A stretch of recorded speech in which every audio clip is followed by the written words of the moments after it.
Hello मेरे प्रिय छात्रों, आज आप लोगों का मेरी संस्था दिव्य कैरियर इंस्टीट्यूट में स्वागत है। ठीक है ना भाई।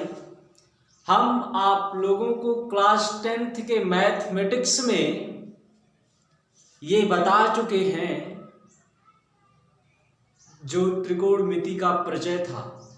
ठीक, अब हम आपका जो चैप्टर त्रिकोणमिति के परिचय के बाद वाला आए उस चैप्टर के बारे में बात करेंगे जिसका नाम है त्रिकोणमिति के कुछ अनुप्रयोग।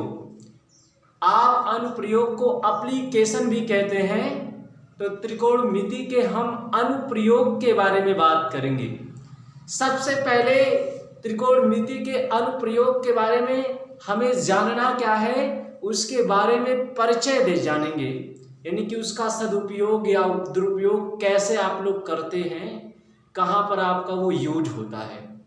पूरी चैप्टर में यानी कि आपको त्रिकोणमिति अनुपात में जो भी अध्ययन करवाया गया उस अध्ययन के बाद आपका जो त्रिकोणमिति का प्रयोग है, आप ध्यान दीजिए कि आपके आसपास के जीवन से जुड़ा जो है, जैसे आप ले लीजिए आपका त्रिकोणमिति का प्राचीन आपकी बहुत ही ये पूर्व धारणा रही है, बहुत ही पुराने समय से ये चल आ रहा है, जिसका अध्ययन पूरे जगत के विद्वान किया करते थे। ठीक, या करते आए हैं। आप अगर देखेंगे तो इस पूरे अध्याय, आपका अध्याय जो 8 था, अब अध्याय 9 चलने वाला है, स्टार्ट करने चल रहे हैं। थोड़ा सा उसी के बारे में हम परिचय बता रहे हैं। त्रिकोणमिति का आविष्कार के बारे में भी हमने आपको बताया कैसे इसका आविष्कार हुआ, पाइथागोरस नामक वैज्ञानिक की क्या भूमिका थी, और जो भी वैज्ञानिक थे, तो इसका जो उपयोग है, इसका उपयोग हमने बताया था आपको कि खगोलकी में आवश्यकता पड़ती थी। खगोलकी विज्ञान के अंतर्गत जो आता है वो आप जानेंगे, धीरे धीरे जानेंगे, ठीक है ना। उसके अंतर्गत खगोलविद होते हैं और वो पृथ्वी से ग्रहों तथा तारों की दूरियों को परिकल्पित करते हैं, उसकी परिकल्पना करते हैं। और त्रिकोणमिति का प्रयोग भूगोल में, नौचालन में, या त्रिकोणमिति के ज्ञान का प्रयोग जो है मानचित्र और देशांतर अक्षांश के सापेक्ष एक द्वीप की जो आपकी कंडीशंस होती है उसे ज्ञात करने में किया जाता है। ठीक है, चलिए और देखते हैं। और इसका अगर देखा जाए तो एक थियोडोलाइट, कौन थे भाई? थियोडोलाइट नामक वैज्ञानिक थे। ये जो वैज्ञानिक थे, इन्होंने इसके एप्लीकेशन में अपना योगदान दिया। शताब्दियों से त्रिकोणमिति का प्रयोग करते आ रहे हैं और 19वीं शताब्दी की बृहद त्रिकोणमिति सर्वेक्षण में ब्रितानी भारत की एक ऐसी विशाल सर्वेक्षण है जहां पर आपका इसकी प्रयोजना चलती है। कैसे? जिसके लिए बृहद थियोडोलाइट का निर्माण किया था। ये जो आपका इन्होंने जो निर्माण किया वो 1852 ईस्वी में, ये जब आपका ये सर्वेक्षण कर रहे थे तो सर्वेक्षण के दौरान जो है एक आपकी स्थिति उत्पन्न होती है। विश्व के सबसे ऊंचे पर्वत की खोज की इन्होंने। क्या किया? विश्व के सबसे ऊंचे पर्वत की खोज की, और उस पर्वत की खोज जब इन्होंने किया तो यानी कि एक लगभग जो आपका है वैल्यू, एकदम फिक्सिबल तो नहीं, आपका लगभग 160 किलोमीटर से भी अधिक दूरियों पर अलग अलग 6 केंद्रों से इस पर्वत के शिखर का परीक्षण किया गया। ठीक, धीरे धीरे समय बीतता गया, 4 वर्ष और बीत गया। जब 1852 से 4 वर्ष और बीता तो 1856 आया और इस शिखर का नामकरण सर जॉर्ज एवरेस्ट के नाम से किया गया। सर जॉर्ज एवरेस्ट के नाम से किया गया। आप देखेंगे जो आपके ये थियो, आपके बुक में इसका फिगर बनाया गया है भाई। आप अपनी बुक में उठा के अगर देखेंगे तो इस चैप्टर की आपकी बुक में थोड़ा सा आपके बुक में भी समझाया गया है। हमने आपके बुक से ही ये सब अध्ययन किया है, आपके बुक में ये सब बेहतर तरीके से आपको बताया गया। इसलिए आप अपने बुक की जो इंट्रोडक्शन है, भूमिका जो है, वो सब आप जरूर पढ़ें। उससे आपको नॉलेज प्राप्त होगा कि क्या कैसे आप यूज करते हैं। ठीक है ना, ये सब आपके बुक में बहुत ही बेहतर तरीके से बताया गया है। आप पढ़ेंगे तो आपको अगर समझ में नहीं आता है तो फिर आप 1 से 2 बार पढ़ें। ठीक, इसके बाद फिर जब ये इन्होंने 1856 ईस्वी में सर्वेक्षण कर लिया तो सर्वेक्षण में विशाल थियोडोलाइट को अधिकृत किया गया और इसका प्रयोग किया गया। और प्रयोग के बाद थियोलाइट में स्थित आपका जो थियोडोलाइट है वो देहरादून भारत के में ही है, लेकिन देहरादून में स्थित है। उस संग्रहालय में आप लोग जा सकते हैं, देख सकते हैं। आपकी योग्यता होनी चाहिए। इस आपका यंत्र है जो त्रिकोणमिति के नियमों पर आधारित है और इसका प्रयोग घुरड़ी टेलीस्कोप से कोणों का मापन किया जाता है। ठीक है ना, और आप जानते रहिए। चलिए हम आपके और थोड़ा टॉपिक पे बढ़ते रहते हैं और देखते हैं आपको क्या करना है इस अध्याय में। आप देखेंगे दूरी और ऊंचाई के बारे में थोड़ा देखेंगे। इस प्रकार वास्तव में त्रिकोणमिति का बिना मापन किए ही वस्तुओं की ऊंचाई और दूरी को हम लोग ज्ञात कर लेते हैं। ठीक, आगे आप देखेंगे ये आपका एक ABC, ये क्या है, यानी कि ये आपका एक त्रिभुज है। AC जिसे हम कर्ण कहा करते थे वो आप देखेंगे दृष्ट रेखा के नाम से जाना गया। और ये जो आपका A बिंदु है ये और उन्नयन और अवनमन 2 कोण होते हैं। ये कोण अवनमन, तो ये कोण उन्नयन। सबसे पहले हम बात करते हैं कि दृष्ट रेखा कहते किसे हैं। मान लो ये कोई व्यक्ति खड़ा है, या कोई बच्चा खड़ा होकर के ऐसे देख रहा है। ठीक, अब जब ये व्यक्ति देखेगा बिंदु A से C को देखेगा, इसे बिंदु A से वो व्यक्ति C पर देखेगा, तो क्या होता है कि जब व्यक्ति या छात्र द्वारा आंख से मीनार के शिखर तक की खींची गई रेखा AC जो है वो आपकी दृष्टि रेखा कहलाती है। अब देखेंगे व्यक्ति या छात्र के शिखर की ओर देख, यानी कि जब ओर देख रहा है तो दृष्टि रेखा के क्षैतिज रेखा से बने जो कोण हैं, देख लो ये आपका दृष्टि रेखा से B, कोण B, कोण AC, ये जो कोण है ये कौन सा कोण कहलाएगा? यही कोण शिखर का उन्नयन कोण कहलाएगा। शिखर का क्या है? यही उन्नयन कोण कहलाएगा।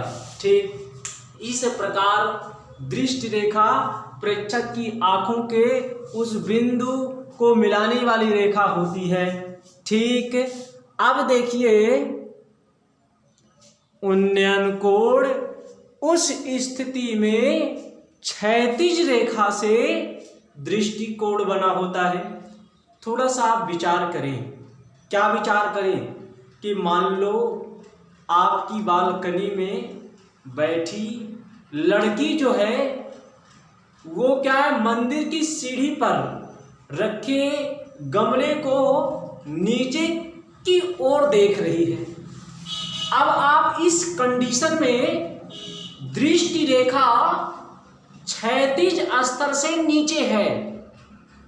दृष्टि रेखा और क्षैतिज रेखा से इस प्रकार बने कोण को अवनमन कोण कहते हैं। ठीक है ना, अवनमन कोण कहते हैं। फिर से देखेंगे, देखी जा रही वस्तु पर स्थित बिंदु का जो अवनमन कोण है उस स्थिति में दृष्टि रेखा और क्षैतिज रेखा से बना कोण होता है।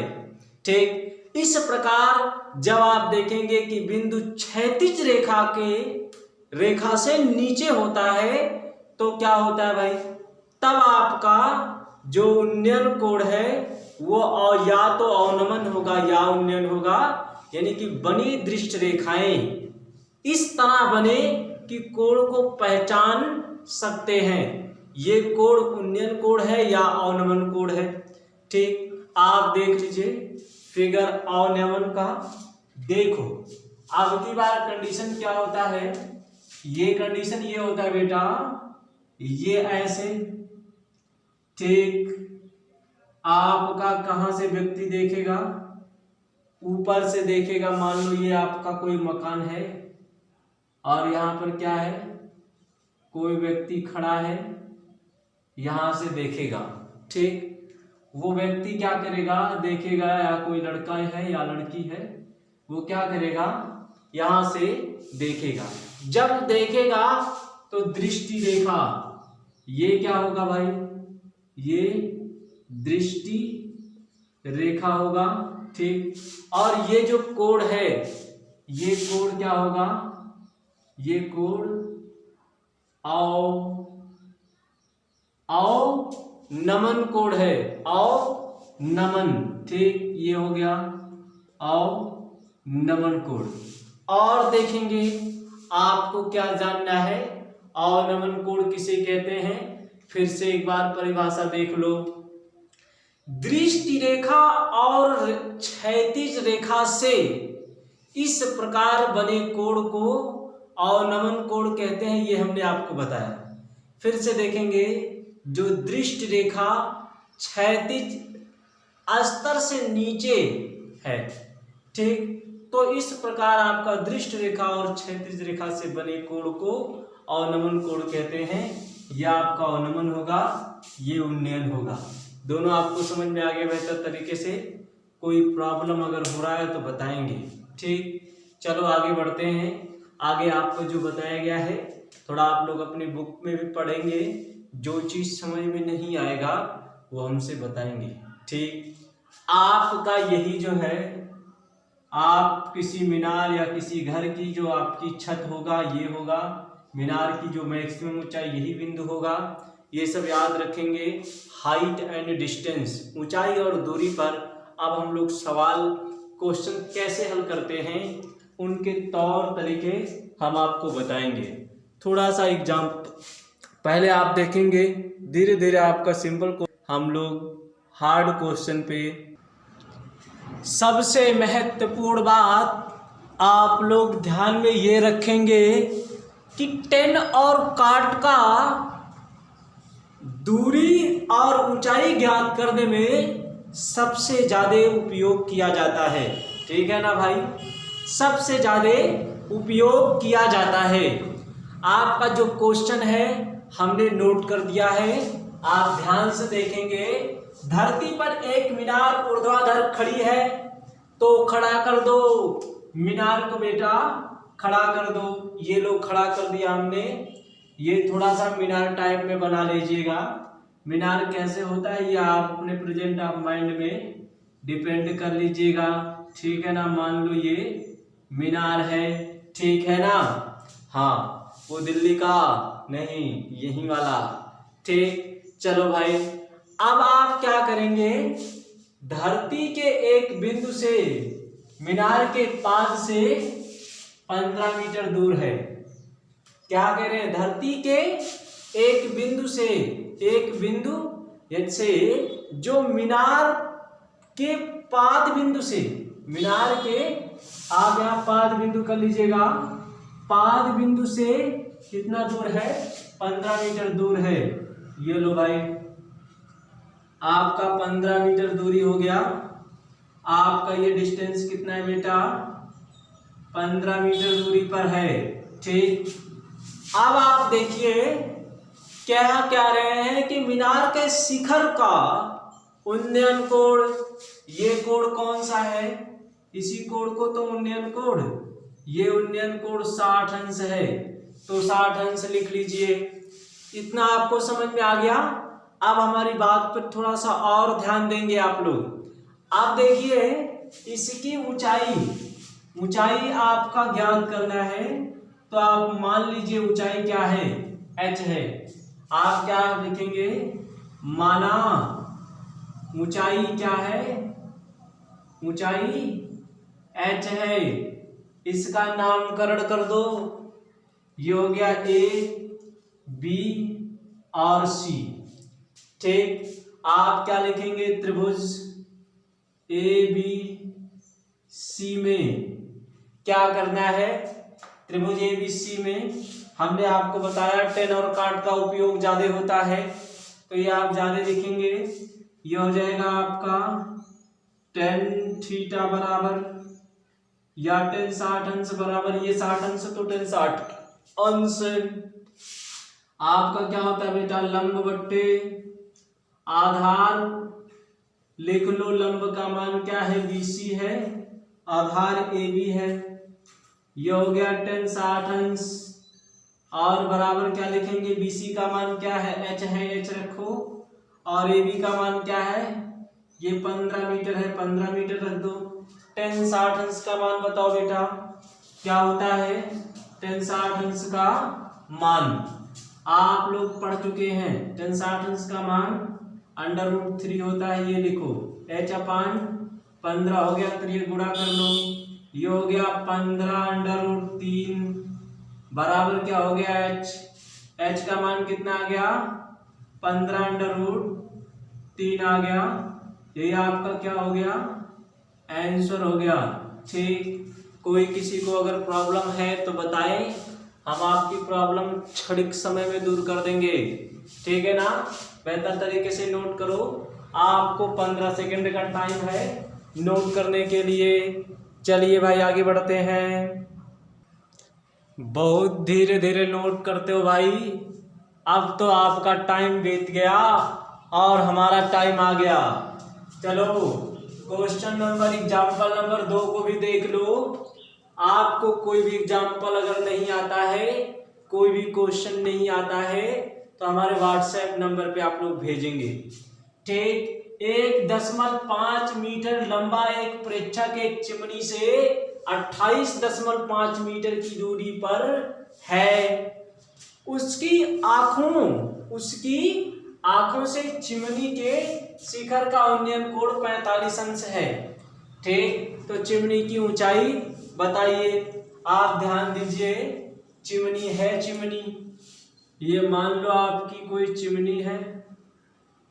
ठीक, और ये आपका जो भी प्रोसेस है ऐसे आप बनाएंगे। ठीक है ना, चिमनी आपका कैसे बनता है थोड़ा सा आप देख लीजिए, वो आप बना लीजिएगा अपने सिस्टम से। वो भट्ठा वाला चिमनी है कि कौन सा चिमनी है, ये ऐसे ऐसे इधर धुआं निकलेगा। ठीक, चलो बात करते हैं।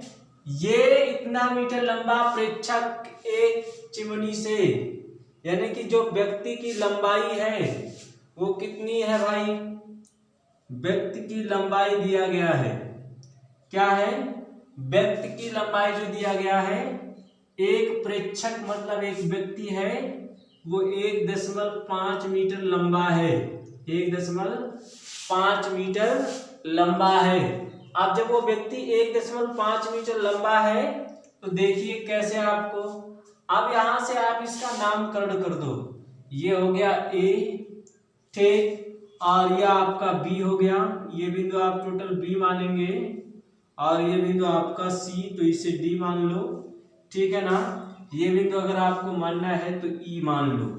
ठीक, आप ध्यान देंगे, कह रहे हैं उसकी आंखों से चिमनी के शिखर का उन्नयन कोण कितना है, यानी कि ये जो आपका कोण है, उन्नयन कोण मतलब यही तो, ये कोण कितना है, 45 अंश है।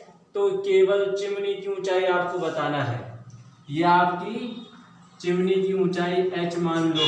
ठीक है, चलो चिमनी की ऊंचाई h मानते हुए हम लोग क्या करेंगे, सॉल्व करते हैं। ठीक, आपकी जो वैल्यू है वो BC जो है वो DE के बराबर है, या आप लिख सकते हैं बेटा BC जो है वो DE के बराबर है। तो आप लिखेंगे BC बराबर DE है। ये जो वैल्यू दिया गया कितना है दूरी, ये 28 सेंटीमीटर है। कितना है, 28 सेंटीमीटर है।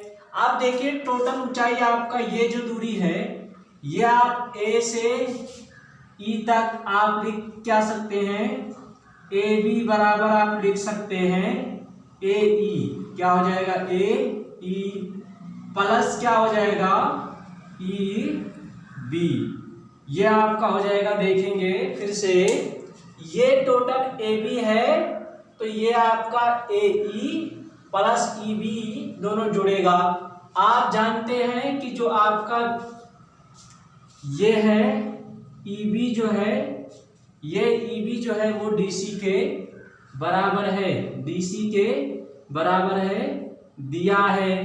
क्या दिया है, दिया गया है 1.5 सेंटीमीटर है। कितना है, 1.5 सेंटीमीटर है।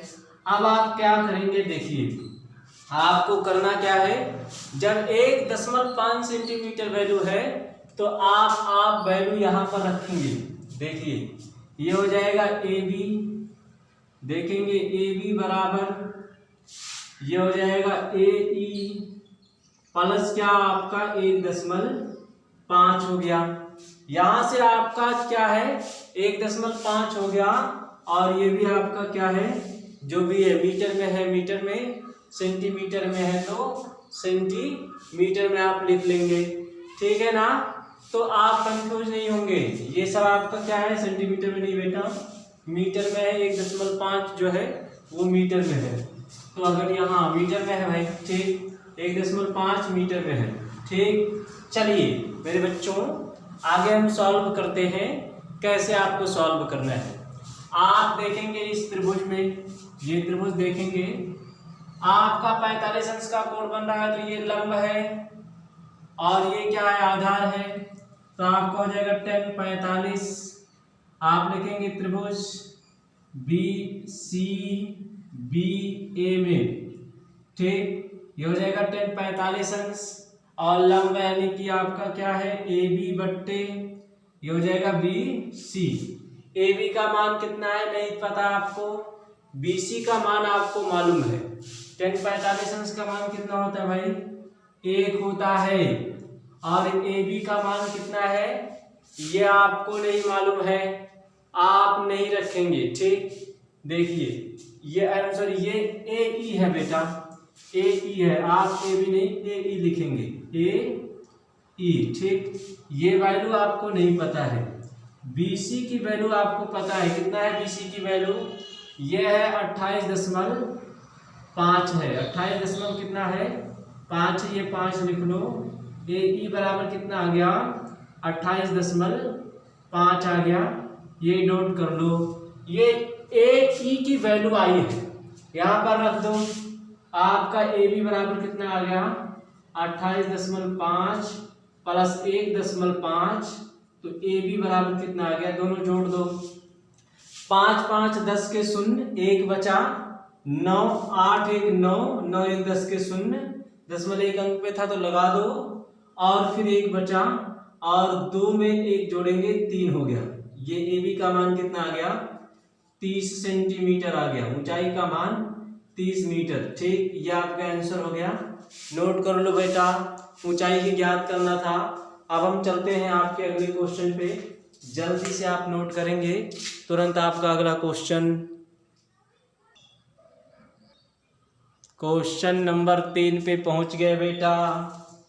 देखेंगे क्वेश्चन नंबर 3 में आपका क्या कह रहे हैं, कह रहे हैं भूमि के एक बिंदु P से एक 10 मीटर ऊंचे भवन के शिखर का उन्नयन कोण 30 अंश है। तो भवन के शिखर पर एक ध्वज को लहराया गया है, और P से ध्वज के शिखर का उन्नयन कोण 45 अंश है। ध्वज की लंबाई और बिंदु P से भवन की दूरी ज्ञात करना है। आप लोगों को क्वेश्चन समझ में आया, नहीं आया तो फिर से दोबारा पढ़ो और नोट कर लो, ये आपके बुक में एग्जाम्पल में है। आपको हम समझाएंगे, सिर्फ आप समझेंगे, आपके ब्रेन में बैठ जाना चाहिए। ठीक है, चलो आते हैं।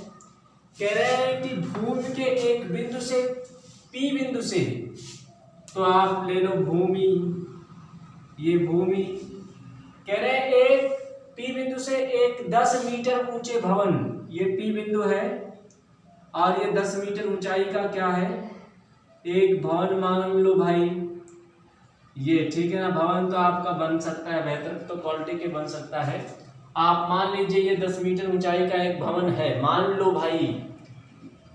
कह रहे हैं उन्नयन कोण 30 अंश है, तो ये लो उन्नयन कोण कितना है बेटा, 30 अंश हो गया, 30 अंश मान लो। ठीक। कह रहे भवन के शिखर पर एक ध्वज लहराया गया, ये भवन है ना, ये भवन वाला छत है, आपके घर का छत है ये। ठीक। और उस घर के छत पे ले जाके आपका 15 अगस्त वाला झंडा टांग देते हो, तो ये लो भाई 15 अगस्त वाला झंडा टंग गया। 3 रंग लगे हैं, क्यों भाई, बीच में चक्र भी है, तो आप शो कर दो, टंग गया ना। चलो अब फहरेगा, तो जब फहरेगा तो आप देखेंगे, तो देखो। ठीक। चलो भाई, ये और बिंदु P से ध्वज के शिखर का उन्नयन कोण जो है, यहां से फिर देखोगे ध्वज के शिखर का उन्नयन कोण कितना हो गया, यहां से फिर यहां तक का ये कोण कितना हो गया बेटा, 45 अंश है। तो ध्वज की लंबाई और बिंदु P से भवन की दूरी ज्ञात कीजिए। इस ध्वज की लंबाई L, ध्वज की लंबाई क्या मान लो, L मान लो, और क्या कह रहे हैं, बिंदु P से भवन की दूरी ज्ञात करो। बिंदु P से ये आपका क्या करना है, दूरी ज्ञात करना है। तो आप इसका नामकरण कुछ भी कर दो, नाम रख दो, कैसे रखोगे ये आपको ध्यान होना चाहिए, समझ रहे हैं ना। ये देखो, ये बिंदु A मान लो, ये आपका P है ही, ये आपका B मान लो, इसे C मान लो, ये बिंदु आपका है C। ठीक है ना। चलिए हम लोग सॉल्व करते हैं। सबसे पहले आप त्रिभुज ले लो, कौन सा त्रिभुज लेंगे, आपका PAB ले लो।